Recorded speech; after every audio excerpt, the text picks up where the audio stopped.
Everybody comes to Hollywood. They wanna make it in the neighborhood. They like the smell of it in Hollywood. How could it hurt you when it looks so good? Shine your light now. This time it's got to be good. Get it right now, yeah. 'Cause you're in Hollywood. 'Cause you're in Hollywood. 'Cause you're in Hollywood.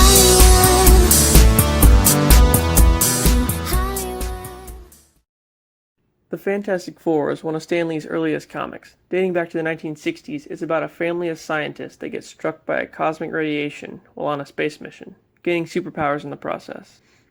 The head scientist, Reed Richards, gains the ability to...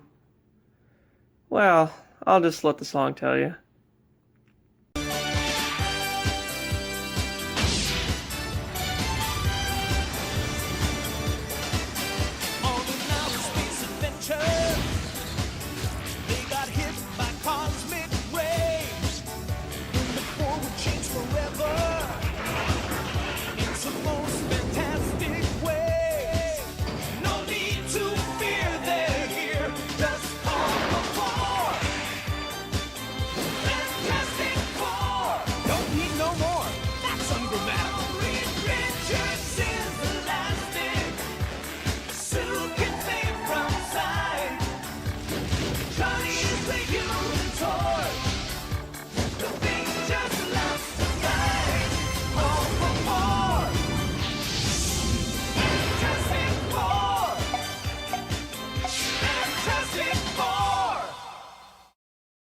Reed's rival and fellow scientist, Victor Von Doom, gained the ability to harness lightning and donned a metal mask, calling himself Dr. Doom.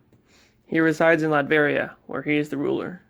The first attempt at a film was in the 90s, but let's pretend that it's not.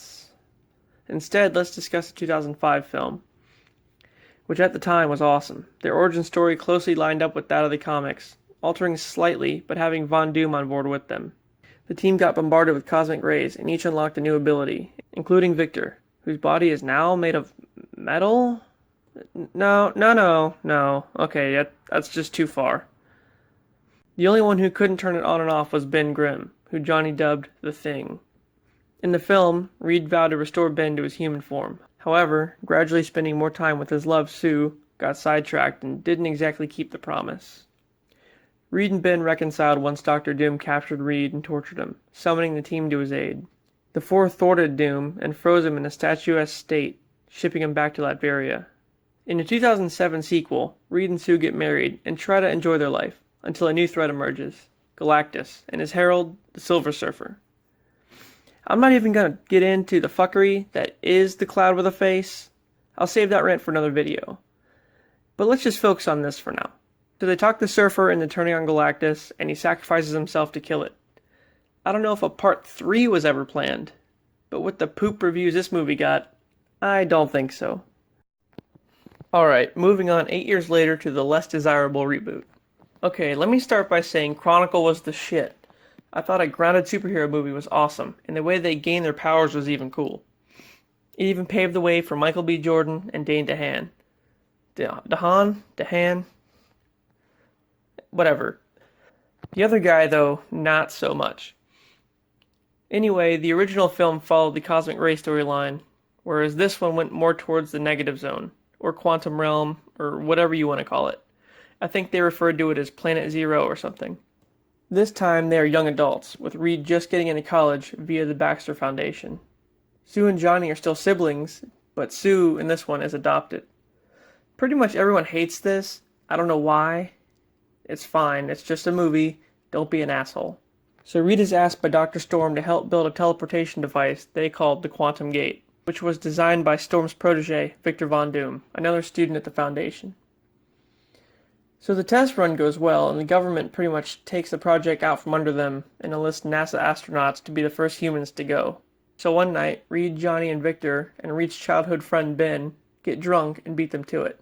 They travel to Planet Zero and discover a weird green energy there.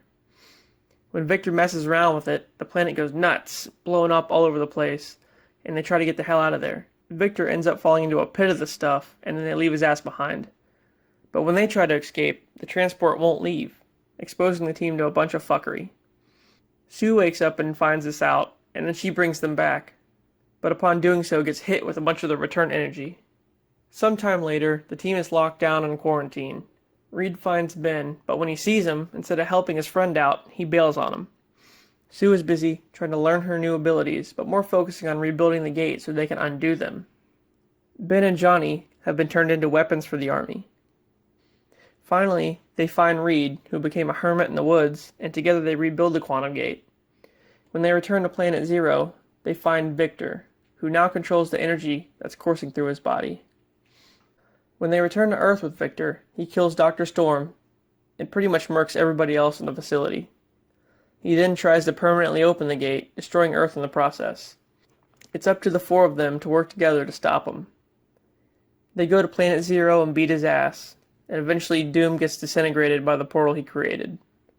In the end, they come up with the Fantastic Four name and dedicate their new base to Dr. Storm. Alright, well, ultimately, the movie is poop. I'm not gonna lie to you. But I like certain things about it.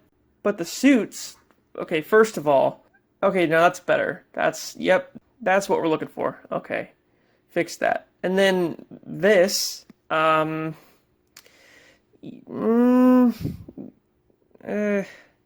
just like that, Josh Trank never directed again. I'm just kidding. He still probably does. I don't know. I haven't heard from him since that movie came out. But don't worry, Marvel Studios just got the rights back for the Fantastic Four, and they announced recently a new movie for Phase 4 of the MCU. But all I know about it so far is that the film will be based in the 1960s, and they'll have Reed work alongside Hank Pym on the quantum research, hinting that they'll get their powers from the quantum realm, which is pretty much Marvel's new out for everything. No, I'm just kidding. I can't wait. It's going to be great. Alrighty then. Well, let me know your thoughts on this poopy reboot. Until the next time, guys. Flame on.